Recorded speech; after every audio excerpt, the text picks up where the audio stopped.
এ মাছের ডিমের চিল্লি কিভাবে বানালি চলো দেখে নাও, সাথে থাকো। বন্ধুরা, একটা মাছের ডিমের রেসিপি নিয়ে এসে গেছি। দেখো কত সুন্দর মাছের ডিম আছে না। চলো এটা একটা রেসিপি বানাচ্ছি। এই পাতলা লেয়ারটা আমি প্রথম বার করে নেবো এভাবে। দেখো বন্ধুরা, পরিষ্কার করে নিয়েছি। চলো বন্ধুরা, আমি এই রেসিপিটির জন্য কী কী কেটে নিয়েছি। এখানে সিমলা, বড় বড় পেঁয়াজ, এখানে রসুন, এখানে পাতলা পাতলা পেঁয়াজ, গাজর, লঙ্কা। এখানে পাতলা পাতলা পেঁয়াজগুলো দিয়ে দিচ্ছি এই ডিমের মধ্যে।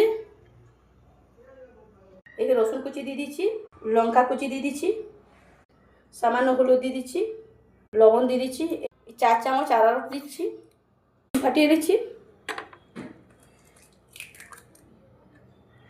এখানে গোলমরিচ গুঁড়ো নিয়ে নিচ্ছি।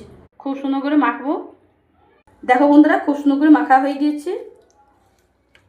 দেখো বন্ধুরা, তেল গরম হয়ে গিয়েছে। এবার আমি এটাই ছোট্ট ছোট্ট দিই। এখানে ছোটো ছোটো বড়াগুলা করলেই টেস্ট লাগবে, খুব সুন্দর হবে। দিয়ে ভেজে নিচ্ছি আমি।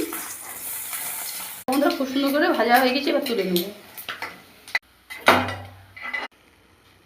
এভাবে আমি সবগুলো ভেজে নেবো। বন্ধুরা, সব ভাজা হয়ে গেছে। তেল দিয়ে দিচ্ছি বন্ধুরা, জিরা ফোড়ন দিলাম, এখানে রসুন কুচি কুচি দিচ্ছি, শিমলা মির্চ আর পেঁয়াজ দুটো দিয়ে দিচ্ছি। এবার আদা সিদ্ধ পাত্রকে এটা ভাজতে হবে। এখানে কিছু বেসিক মশলা নিয়ে নিচ্ছি বন্ধুরা, এটা দিয়ে নিচ্ছি। টমেটো সস নিয়ে নিলি বন্ধুরা, দেখো এখানে সয়া সস নিয়ে নিলাম, মেয়োনিজ দিয়ে দিলাম, মশলা ঢেলে দিলাম।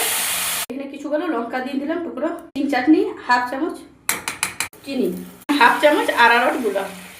খুব সুন্দর করে লেড়ে লেড়ে ভেজে নেবো। ডিমের বড়াগুলো দিয়ে দিচ্ছি। এবার খুব সুন্দর করে মিক্স করে নেবো। 5 মিনিট আমি এটা ঢাকনা রেখে দিয়েছি কম আঁচ করে, সিদ্ধ হোক। দেখো বন্ধুরা, 5 মিনিট পরে খুব সুন্দর সিদ্ধ হয়ে গেছে, অসাধারণ কালার হয়ে গেছে। দেখো মাছের ডিমের চিল্লি। দেখো কে কে বানিয়ে খাইছো আমাকে নিশ্চয়ই বলবে, আর না খাইছো তো ঝটপট বানিয়ে খেয়ে নেবে, অসাধারণ টেস্ট হয়। দেখো বন্ধুরা, আমার রেসিপি রেডি হয়ে গিয়ে